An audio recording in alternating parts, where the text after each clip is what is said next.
नमस्कार दोस्तों, मैं डॉक्टर सोना काशु। आज मैं अभी एकदम से मैंने लाइव जाने का सोचा और मैं तुरंत लाइव आई हूँ क्योंकि एक जो घटना मैंने पढ़ी उसने मुझे बहुत विचलित कर दिया। अभी मैंने पढ़ा कि कोई मेडिकल स्टूडेंट, एमएस की स्टूडेंट, ऑप्थेल्मोलॉजी की स्टूडेंट किसी प्रतिष्ठित मेडिकल कॉलेज में देहरादून में उसने अपनी जान दे दी। फादर बहुत विचलित, उनका वीडियो मैंने देखा और वो कह रहे थे कि बहुत परेशान थी, अपने वर्किंग एटमॉस्फेयर से परेशान थी, अपने टीचर्स से परेशान थी वगैरह वगैरह।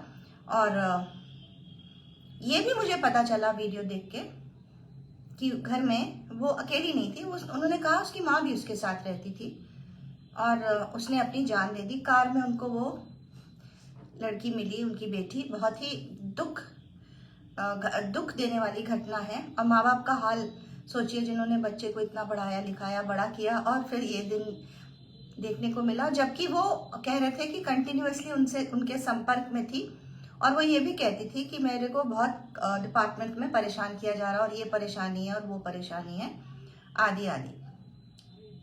मेरे से रहा नहीं गया और मैंने सोचा मुझे आप तक तुरंत पहुंचना है। अभी मैंने लाइव का कोई वो भी नहीं दिया कि इंटीमेशन कि मैं इतने बजे लाइव जाऊंगी ताकि मुझसे लोग जुड़ सके। तो बाद में भी जो भी इस वीडियो को देखेगा, क्योंकि ये वीडियो तो रहेगा फेसबुक पे, तो जो भी देखेगा इसको प्लीज शेयर करिए, अपने कमेंट्स लिखिए और बताइए कि आप क्या सोचते हैं, ऐसा क्यों हो रहा है। इतने लोग आसानी से अपनी जान दे देंगे। जान से कीमती कोई चीज होती है दुनिया में? और ये क्या हम युवाओं को आज पता, माँ बाप बताते नहीं है या क्या युवाओं को पता नहीं है कि सब कुछ जाके वापस आ सकता है? धन दौलत, हेल्थ भी ठीक हो जाती है ट्रीटमेंट करो तो, लेकिन जान एक बार चली गई तो फिर वो वापस थोड़ी आएगी। और लाइफ से प्रेशियस कोई चीज तो नहीं होती है ना। This nothing more precious than life in anyone's life is the most precious thing. So ये क्यों हो रहा? अब क्यों हो रहा है, क्यों उसने ऐसे किया, ऑफिस डिपार्टमेंट की क्या प्रॉब्लम्स थी, ये सारी बातें एक पुलिस इन्वेस्टिगेशन का विषय है। इस पे चर्चा नहीं करेंगे। चर्चा ये करेंगे कि प्रॉब्लम थी ना, जो यंग लेडी थी, शी वॉज इन ट्रबल। अब कोई भी बिना वजह के जाके सुसाइड तो नहीं कर लेता ना, अपनी जान तो नहीं दे देता ना। अपना जान तो वही देता है ना जब उसको लगता है कि आगे कुछ है ही नहीं, बस अंधेरा ही अंधेरा है, टोटल होपलेस, हेल्पलेस, वर्थलेस वाली सिचुएशन। उत्साहहीन हो जाता है अंदर से डिप्रेशन में होता है, स्ट्रेस में होता है, अंदर से परेशान होता है।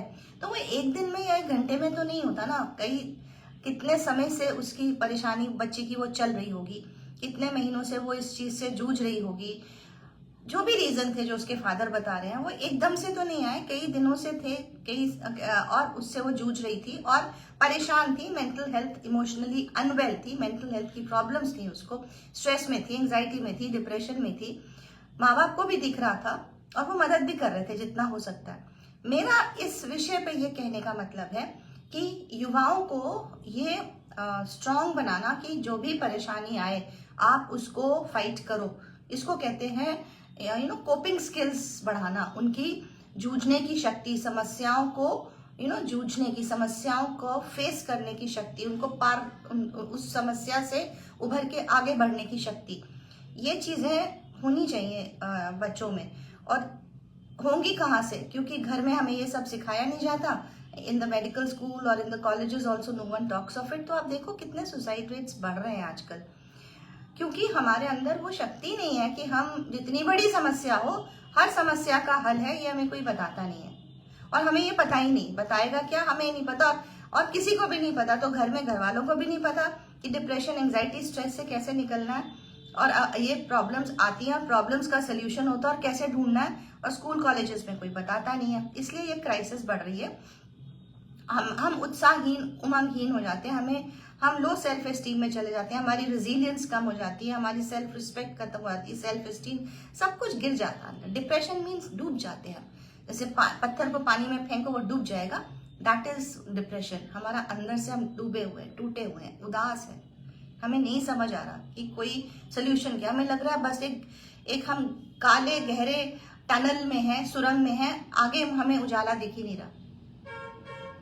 तो अब करना क्या है? बात प्रॉब्लम क्या थी मैंने बोला, उस पर मैं नहीं आ रही हूँ। मैं ये कह रही हूँ कि अगर आपको घर में या आसपास ऐसे दिखता है कि आपके बच्चों में ऐसी उत्साहहीन या उमंगहीन बातें आ रही हैं, हाँ अच्छी बात थी कि मदर साथ में थी, उसने साथ दिया, लेकिन साथ दे के आप खड़े तो हो, लेकिन आप भी क्या बोल रहे हो, आप उसको कैसे सपोर्ट कर रहे हो, ये बहुत मायने रखता है। तो आप, मेरा आज कहने का मतलब ये है कि हमें पेरेंट्स को भी या फैमिली को भी नहीं पता होता कि what to say at that time too, and what is the thing that will motivate या एम्पावर द पर्सन। हमें नहीं पता होता क्योंकि हमें किसी ने सिखाया नहीं है, हम खुद ही दलदल में हैं, क्योंकि mental health, emotional wellness, psychology के बारे में कभी कोई बात ही नहीं करता, किसी ने, nobody has spoken of it. क्या सोचना है, कितना सोचना है, किसने हमें बताया, है ना? तो इसलिए ये इतना, इसलिए साइकोलॉजी और इतनी उभर के आ रही है। मेरा कहने का मतलब है, अगर आपके आसपास, if you find anyone going through such a situation, go and take help. भाई काउंसलिंग और थेरेपी बहुत हेल्प करती है। उसमें हम जैसे लोग जो इस बारे में पढ़े हुए हैं, जिन्हें पता है कि कैसे आदमी, इंसान को उस सोच की दलदल से निकाल के पॉजिटिव थिंकिंग करने की उम्मीद देनी है, उसे आगे बढ़ाना है, हम लोग उस चीज में ट्रेंड है, हमें पता है, हम उस चीज को अप्रोप्रिएटली, हमारे जैसे लोग, साइकोलॉजिस्ट जो हैं, काउंसलर्स जो हैं, उस चीज को appropriately we can handle it. और जरूर फायदा होता है, काउंसलिंग और थेरेपी से जरूर फायदा होता है। और एंजाइटी, स्ट्रेस और डिप्रेशन की दवाइयां भी हैं जो अगर जरूरत पड़े तो वो भी चल सकती हैं और चलती हैं। तो कहने का मतलब ये है कि टेक हेल्प ना, आप समय रहते प्रोफेशनल हेल्प लीजिए, काउंसलिंग लीजिए, थेरेपी लीजिए, उससे चूक मत कीजिए, बहुत एम्पावरिंग होती है, आप बिलीव करिए। मैं एक डॉक्टर हूँ, मैं एक मेडिकल बायोकेमिस्ट्री पढ़ाती थी, मैं मेडिकल स्टूडेंट्स को कॉलेजेस में, साथ साथ मेरे को पता चला कि आसपास वातावरण कितना स्ट्रेसफुल है। साइकोलॉजी पढ़ी क्योंकि मुझे थॉट्स और बिहेवियर्स का बड़ा शौक था, और एक मेडिकल स्टूडेंट होते हुए मुझे इस बारे में काफी कुछ पता भी था। तो फिर मैंने देखा कि जब जो बच्चा उत्साह, उमंग और स्ट्रेस हीन है और स्ट्रेस में है, जब वो काउंसलिंग के लिए आता था, मुझे पता था कैसे बात करनी है, क्या बात करनी है, वो उसमें से निकल के एक नॉर्मल लाइफ लीड करने की कोशिश करता था, because he knew what to think and how to think and how to behave.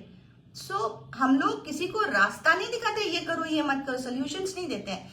Doctors, counsellors, psychologist empower करते हैं, इतना स्ट्रांग बनाते हैं उसको अंदर से कि आप अपनी प्रॉब्लम्स का सोल्यूशंस ढूंढ के उनको आगे निकल सकते हैं। आप सोल्यूशंस भी आप डिस्कस करते हो, फिर कौन सा क्या कहना, चॉइस, हम इतना एम्पावर करते हैं आपको कि आप राइट चॉइस लेते हो।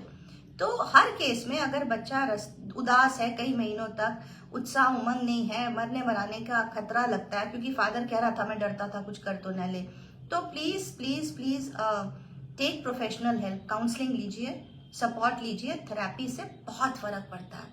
हमारे भारतवर्ष में, अभी इंडिया में काउंसलिंग और थेरेपी और इतनी हाई लेवल पे नहीं आई है, लोग इतने जागरूक नहीं है।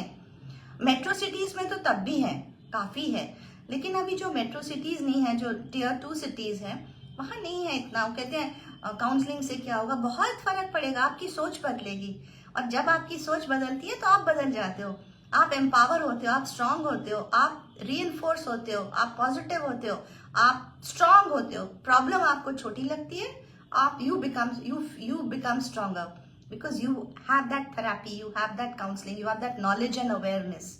नॉलेज और अवेयरनेस से बहुत फर्क पड़ता है दोस्तों।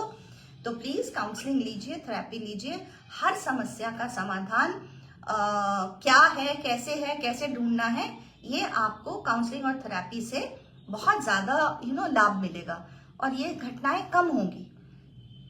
सो पेरेंट्स को अवेयर होना चाहिए बच्चों के लिए। फैमिली में, रिलेशनशिप्स में झगड़े हो रहे हैं, रिलेशनशिप इश्यूज हैं, वो भी कन्फ्लिक्ट्स और वो सब दूर सोल्यूशंस होता है। We have marital counsellings, we have relationship counsellings, depression, anxiety, stress, panic disorders, बच्चे पढ़ नहीं रहे हैं, बच्चे सुन नहीं रहे हैं, पेरेंट्स लड़ रहे हैं, पेरेंट्स परेशान हैं, फोबियाज हैं, पैनिक अटैक्स हैं, ओसीडी है, बार बार हाथ धो रहे हैं, everything has a solution and the solution lies in proper counseling and therapy. So please देर ना कीजिए, स्पेशली अगर कोई डिप्रेशन में है जिसमें वो बहुत देर तक उदास और सहमा हुआ और आपको उसके बिहेवियर में, उसकी बोलचाल में, उसके उसके डे टू डे वर्क में, उसकी रूटीन में, उसके हिज एक्शंस में, you feel that things are not right, take help, take professional help. आप तो साथ रहिए ही, सपोर्ट पेरेंट्स और फैमिली का जरूरी है, but professional help, counselling, therapy बहुत हेल्प करती है। तो this was an awareness video. और अगर आप मेंटली और emotionally if you are happy, if you are well, then believe me, आप फिजिकली भी हैप्पी और वेल रहेंगे, खुश रहेंगे। ये वीडियो प्लीज शेयर करिएगा। अगर आप बाद में देखते हैं, किसी को भी मदद की जरूरत हो तो मदद ले सकता हूँ। मैं अपने डिटेल्स डाल दूंगी। मैं देहरादून और एनसीआर मेरठ में अवेलेबल होती हूँ। टेली काउंसलिंग, ई काउंसलिंग्स होती हैं आजकल, जिसमें आप घर बैठ के अपनी समस्या का सोल्यूशन काउंसलिंग करवा सकते हैं। Tele counselling by mobile phones और बाय जूम टॉक्स, तो आराम से 1-to-1 टॉक हो जाती है, जो मैं करती हूँ। तो उसका लीजिए, या आसपास आपके जो भी आपके एरिया में मेंटल हेल्थ स्पेशलिस्ट हैं, अच्छे काउंसलर्स हैं, बस ध्यान रखिएगा कि ट्रेन्ड काउंसलर्स होने चाहिए, प्रोफेशनल काउंसलर्स होने चाहिए, जो एक्सपीरियंस्ड हो। उनसे आप काउंसलिंग लीजिए और हर समस्या का हल आपको मिलेगा। So signing out, this is doctor Sona Kaushal, a neuropsychologist, a doctor, a corporate trainer, a life coach.